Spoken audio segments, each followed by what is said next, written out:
పచ్చి కొబ్బరి పచ్చడి కావాల్సిన పదార్థాలు: ఒక హాఫ్ గిన్నె కొబ్బరి తీసుకున్నాను, పచ్చి కొబ్బరి 2 ఎర్రగడ్డలు తీసుకున్నాను, పచ్చిమిరపకాయలు ఒక 10 తీసుకున్నాను, బాగా తుంచి పెట్టుకున్నాను, పెద్ద పెద్దవి ఉంటే ఒక నిమ్మకాయమైన చింతపండు తీసుకున్నాను. ఇప్పుడు చింతపండు కడిగి నానబెట్టుకోవాలి. 1 గంట నూనె పోసుకోవాలి, పచ్చి కొబ్బరి వేసుకోవాలి. ఇప్పుడు కొబ్బరి ఎర్రగా అయినాక పచ్చిమిరపకాయలు వేసుకోవాలి. ఇప్పుడు ఎర్రగా అయినాక పచ్చిమిరపకాయ కొంచెం మెత్తబడినాక ఎర్రగడ్డ వేసుకోవాలి, వేసుకోవాలి. ఇది మా చిన్నపిల్లపు పచ్చడి అండి. ఇది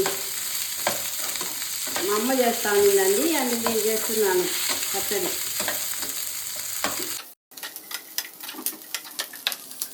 కొబ్బరి మెత్తగా దంచుకోవాలా.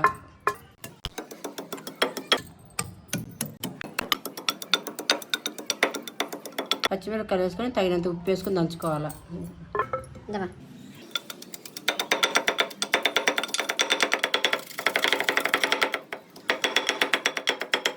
ఇప్పుడు కడిగి పెట్టిన చింతపండు వేసుకోవాలి.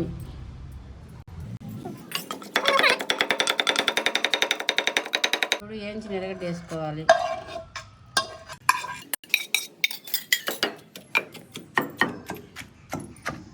ఒక్క ముక్క దంచాలి ఎర్రగడ్డ.